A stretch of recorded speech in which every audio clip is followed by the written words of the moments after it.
Chile, place like Australia maybe, or New Zealand, somewhere far away. In fact, it's not so much French, No.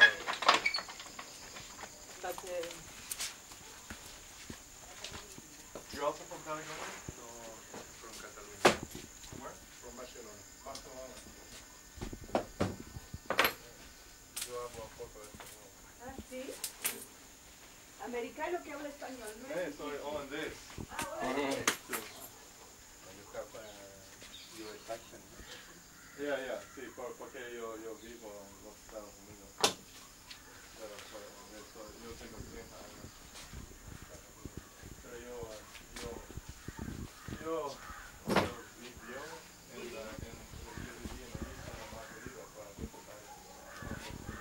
Aruba.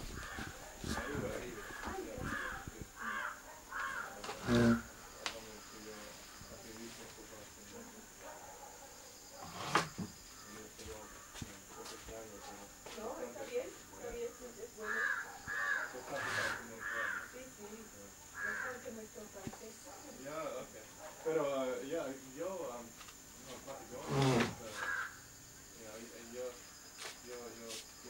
yo quiero vivir en Patagonia o al sur de Chile o New Zealand.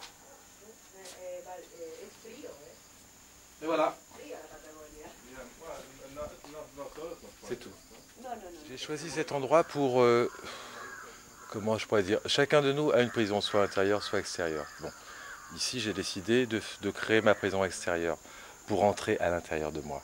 Je suis arrivé ici, ils m'ont dit, ok, on a un guest ici, une chambre. J'ai visité la chambre, je serai au Méridien, ce sera la même chose, tu vois, pour moi. Enfin, on ira la visiter plus tard. Je lui dis, est-ce que tu aurais un storeroom, toi? Il me dit, ouais, donc c'est là. J'ai regardé. Je lui dis, est-ce que tu peux cleaner ça, toi? Je lui dis, ok, pas de problème, toi. Donc tu as quelques jours devant toi. Ok. 3-4 jours se passent, j'arrive, je me dis, l'espace est parfait. J'ai fait ça, je me suis dit, 2,50 m, c'est parfait. J'ai calculé, 2,50 m sur 5 m, c'est exactement ce que je veux, quoi. Et ils ont arrangé ça comme ils voulaient, mais je trouve que c'est même trop propre encore, tu vois. C'est trop clean, tu vois. On aurait dû se rencontrer au bagne de Cayenne. J'aurais dormi dans une prison, comme je l'ai fait.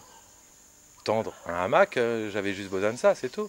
J'ai dormi comme ça, dans l'hôpital, où tu as encore des fresques qui sont là-bas, tu vois. Donc c'est en fait 10 fois plus simple.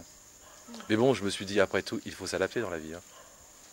Donc je me suis dit que, après tout, tiens, nous allons entrer 2 secondes. Je voulais te montrer quelque chose. Entre un peu. Tu vois, ils m'ont mis ceci en plus, le 3e œil. Là, je trouve ça intéressant. Je ne sais pas si c'est d'une manière consciente ou inconsciente, mais je trouve ça fabuleux. Dès que je suis arrivé ici, je me suis dit, quelqu'un me regarde, quelqu'un m'observe. Et à mon avis, ça devrait être l'œil du divin qui est là avec moi.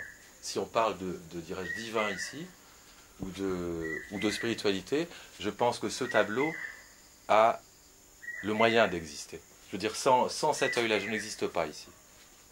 C'est pour ça que j'avais réfléchi à lui dire pourquoi tu l'as mis. En fait, je ne lui poserai jamais la question.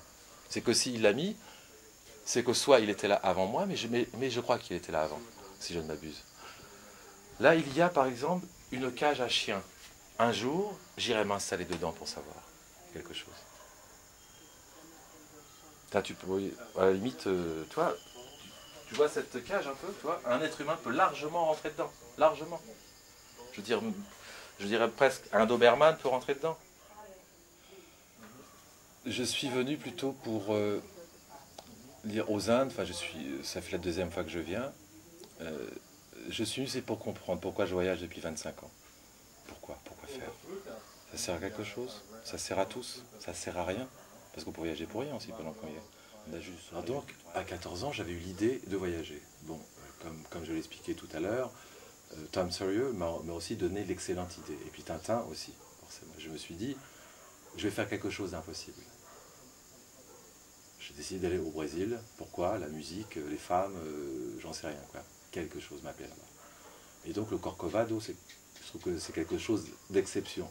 Je suis né d'un principe judéo-chrétien comme toi. Je me suis dit, après tout, je vais aller toucher Dieu. Bon. Et je suis arrivé à Rio, au Corcovado, en taxi. Tu sais, ça monte. Manque de chance. Dieu est en prison. Comment je peux faire? Des grilles. Imagine 3 mètres de grille. Bon, du monde partout. Je suis venu là pour ça. Ce que j'ai fait, comme un enfant. J'ai escaladé les grilles, je suis passé de l'autre côté, je me suis tenu, j'ai touché les pieds, j'ai fermé les yeux. Je me suis dit, si je peux faire ça, je peux tout faire. Et c'est comme ça que j'ai pu être qui je veux, quand je veux, où je veux. 48 pays, je dirais 48 identités. En fait, aucune à la fois, puisque j'avais juste à changer de costume pour être, pour exister. Tu veux que je fasse quoi? Tu as une bonne idée pour moi? Ouais. Professeur, ça t'intéresse? Comment on fait? Explique-moi. Il suffit que tu apprennes un peu ta langue un peu mieux, que tu parles un peu plus clairement, que tu aies les gestes qu'il faut, et puis tout le monde va te comprendre. Professeur, contrebandier, comment je pourrais dire, gigolo, je sais pas, guerrieros, c'est pas n'importe quoi, je veux dire, j'ai 1 milliard de, dirais-je, personnages. Si tu veux, j'ai seulement choisi, je veux dire, d'être, je veux dire, de représenter. C'est tout ce que c'est, je veux dire. Tu peux être qui te veux, quand tu veux, où tu veux. Je l'ai déjà dit, puis je te redirai 1 milliard de fois. Je veux dire, l'apparence des choses n'est pas toujours ce qu'elle paraît être, sauf si tu décides, dans un monde connu, que tout le monde connaît, n'importe où dans le monde. Je ne peux pas être un Japonais au Japon, mais si j'ai la manière, je suis un Japonais. Je vais en Afrique, je peux être un Noir, un Africain, sans difficulté. Mais je ne changerai jamais ma couleur. Et tout le monde le sait, ça. Mais d'un seul coup, quand ils vont s'apercevoir, ou même ils sentent suffisamment que je suis déjà venu en Afrique sans être venu, en fin de compte, j'ai épousé seulement, je dirais, la loi, soit la loi, je veux dire, religieuse, ou la loi, je ne sais pas, civique, peu importe. Je veux dire, si tu n'es pas un caméléon, dans le sens, bon sens du terme, il n'a pas lieu d'exister, dans un monde connu, naturellement. Mais dans le monde inconnu, c'est là qu'il ne faut pas se perdre, par contre. Parce qu'après, toi, tu ne sais plus qui tu es. Et peut-être que, qu'en venant aux Indes, je dirais que toute cette panoplie, parce que moi j'appelle ça comme ça, vraiment une panoplie, quoi. Je me suis dit, maintenant je sais, parce que j'ai vécu les choses. Je suis moi aussi comme toi, comme saint Thomas. Je crois ce que je vois. Donc, je suis obligé de croire ce que je vis. Donc, je me suis dit, moi, que je ne choisis. Si, toutefois, c'est un pouvoir assez simple, en fin de compte. J'ai juste à les observer, comment ils font, comment ils parlent. Donc je n'avais pas assez d'études, j'ai pris des cours de psychologie, de sociologie, de psychiatrie, de psychanalyse, pour me dire, moi je suis aussi un cas social, épileptique, méningite. J'avais 9 ans, sur 1 an. Je suis mort des milliers de fois. Pourquoi il y en a qui apparaissent, pourquoi il y en a qui disparaissent? Pourquoi j'en ai de plus en plus, pourquoi j'en ai de moins en moins? Et là, d'un seul coup, là j'ai commencé à voir dans les gens, sans carte, sans rien. Je me suis dit, ça me fait très peur, parce que moi, je ne peux plus vivre. Pourquoi je dois dire à telle ou telle personne, fais attention, fais ceci, fais cela. Et la personne me demande, pourquoi? Pourquoi?